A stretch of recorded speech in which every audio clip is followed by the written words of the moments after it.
Absolut shit, man. Coming at you. Unk Nation.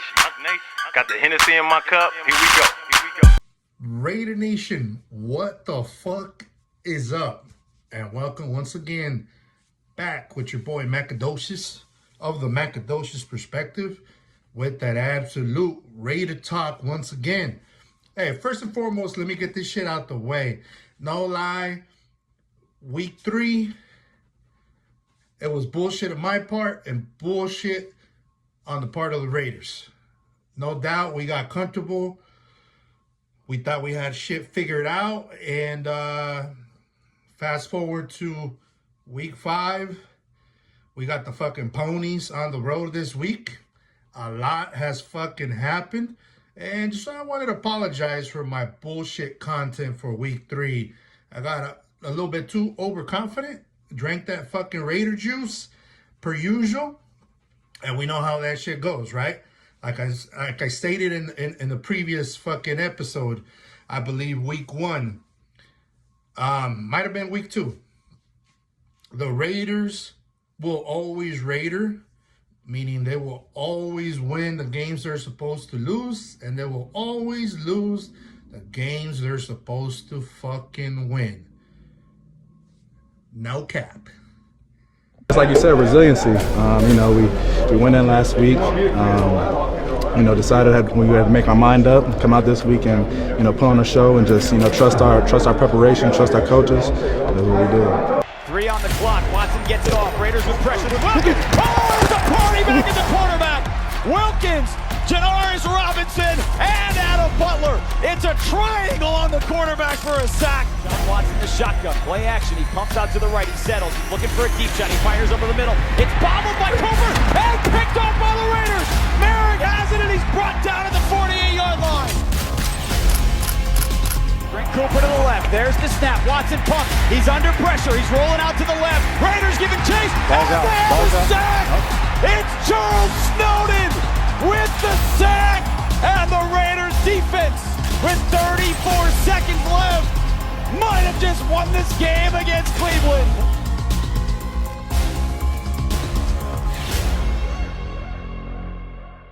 Hey, man, hey, hell of a job, man. Way to battle all the way to the end. We talked about the halftime, didn't start the way we wanted. That didn't even matter, man. You guys just chipped away, man. Huge credit to you, honestly. Players, coaches this week, man, it was tough. You guys handled that shit, man. We did good. By Friday, we started smiling. By Saturday, we smiling more. And now we doing what we do on that, right? Just remember, though, man, it takes everybody in this room. Every coach, every trainer, every support staff, everybody, man, to get wins. It's hard. It's hard. Even when it looks easy, it's hard. It's hard. But I told you I had a promise for you. See you on Wednesday as well. Hey, hell of a win, boys. That's the way to bounce back, man. Good fight by everybody, man. Love y'all boys. Raiders on 3. 1, 2, 3. We were able to see what a running game does to our team from A to Z, meaning defense, special teams, and obviously controlling the clock. Our defense was fresh. They gave us the best 4-quarter production of the season. They were able to make plays at the end to win the game. That is the type of team that we thought we'd be seeing at the beginning of the season due to all the incompetency and, shortcomings of the offense. However, moving forward, as you have seen and we have seen, Alexander Madison seems to be the running back with the most juice and knowledge of this scheme, the best fit for the scheme. I believe Zamir White can still be productive. And I was wrong when I, coined him the X Factor. However, I did not see us struggling this bad to run the ball. But that's no excuse. I'm wrong regardless. So I'll go ahead and man up and say, hey, I was wrong on that shit. Overall, I'm pretty happy with the actual state of this season. We're 2-2. everybody's acting like the sky was falling. Everybody is up in arms about 17 and his trade request. But let's look at it for what it is. We're 2-2. We're going into Denver, a division game. I believe it's not necessarily a must-win game, but it's a huge game. Huge. Because all in all, the struggles of the offense, the injuries, everything that has happened with our number one receiver, and we still have the ability to be able to talk about playoffs. Playoffs? Yes, playoffs. Currently the 8th seed at 2-2. If we win this game, that does put us, depending on other results, there, right there, as one of the last seeds in the AFC, being that it's a conference game and a division game. So I like us going into Denver doing a lot of the same things that we did against Cleveland. Only I would like us to be able to get off to a better start. I believe that that's the number one problem with the offense and Getsy.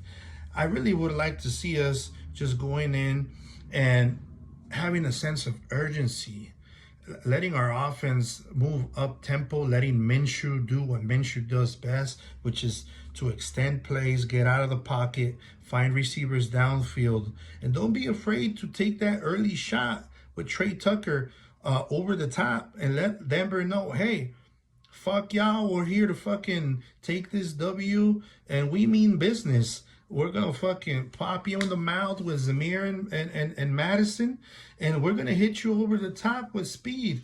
And if you don't honor it, we're going to take our shots. We're going to take more than one shot, right?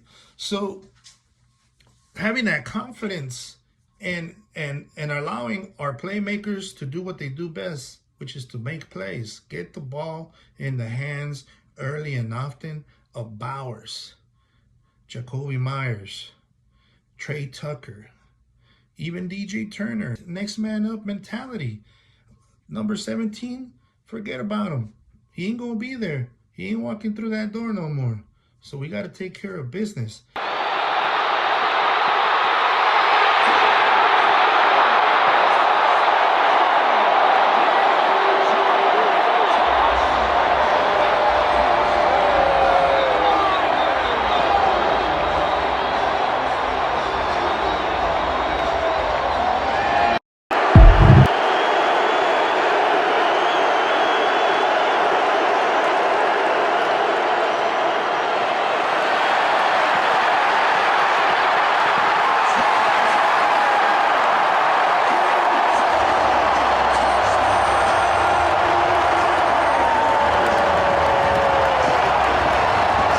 The reason why I'm excited and optimistic about the Raiders offense moving forward is the additions of Jackson Powers-Johnson and DJ Glaze, two rookies that were drafted this year. And those additions were not too much appreciated by most of Raider Nation.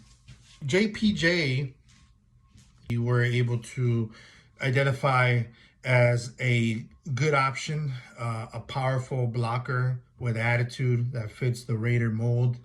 DJ Glaze, a lot of people were really down on that pick. They obviously compared him to Alex Leatherwood, only obviously we didn't take him at the 19th spot in the first round or whatever it was that we did when we reached for the aforementioned Alex Leatherwood. But you see what they're doing out there, and shout out to them, credit to them, because it makes a difference. And the biggest difference that I've seen so far, other than protection, is definitely the life that they injected into the running game. So now that we're able to platoon Madison and Zamir White correctly, I believe that will also open up more opportunities for our tight ends. So a lot of room for improvement, and I expect it to improve in the next coming weeks as we're able to focus on the players that are here and who's not here, we could go ahead and trade 17 to back to his daddy with Derek Carr. I believe that's where he's going to end up. I have no more to say in regards to that situation, but I think he will end up in the Bayou in New Orleans. Let's see what we could get for him. It would be nice to be able to get an addition on defense. Maybe a corner and a pass rusher, maybe a pick and a pass rusher, something along those lines. We definitely could use more veteran presence in the backfield. Obviously, we lost Epps, but I believe that Isaiah Polomau is going to be just fine. He's definitely, as you can see, a ball hawk out there. So also a shout out to him. Definitely made a big difference. I was thinking that we were going to have a little bit of a struggle period for him, but it looked like he was comfortable out there. Definitely could benefit from Divine Diablo coming back healthy. And, as the defense goes along and getting healthier moving forward in the next coming weeks, our struggles, I believe, have not been necessarily because the defense is out of position. It's because a lot of our defenders have not had the proper technique when coming in to finish a play, which has allowed yak, run after catch. But a lot of that should be, blamed on the poor tackling techniques. So I believe that the coaching staff will and have already identified that as something to work with. And moving forward, we're going to have a lot of crisper tackling out there. And definitely, I see a lot of times where our defense is locked in and in the vicinity to make a play. They just need to get a little bit better at finishing.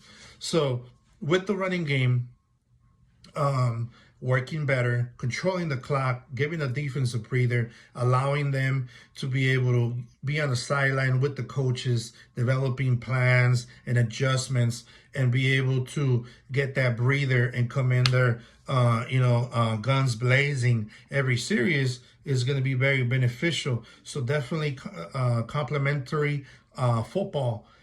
This team is able to then use the weapons properly, both on offense and defense. And special teams, we got to sew the fuck up with Carlson and AJ Cole.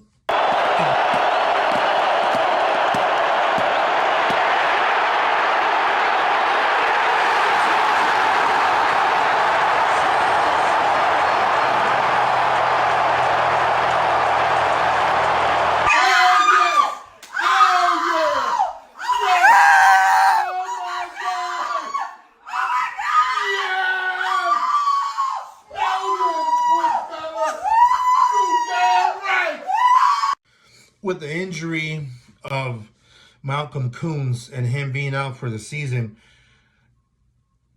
one could only wonder how good this defense, how much better this defense would it be if we had Koonce, Crosby, and Wilkins with these other cats that are hungry, like Jenkins, Butler, Janarius Robinson.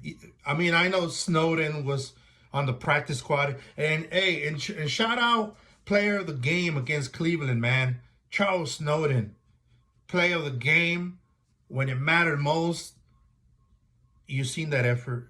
You seen how he got down the sideline and chased down Massage Watson and took care of business. The key versus Denver is to make them one-dimensional, obviously, and then don't let Bo Nix do what he does best at this current time and what he actually does best since his college days, which is extending plays, scrambling. Make him be more susceptible to mistakes, to bad throws. We must win the turnover battle on the road. That's always a key this week and any other week moving forward. Control the clock, sure tackling, but most importantly, into Mile High with the Raider attitude, punch them in the mouth, come out and play 4 quarters. We seen what we were able to do against Cleveland last week. We need to replicate that. Offense just needs to be a little bit more crisp right off the bat. And I like our chances. I have a 23-20 win on the road and another Daniel Carlson game-winning field goal in the 4th quarter. Let's go, baby. Raider Nation all day, every day. You already know what it is. It's your boy Macadocious. From the Macadocious perspective, Absolute Raider talk. Hey, viva los Raiders! Let's go, man. Para la cultura! Yeah!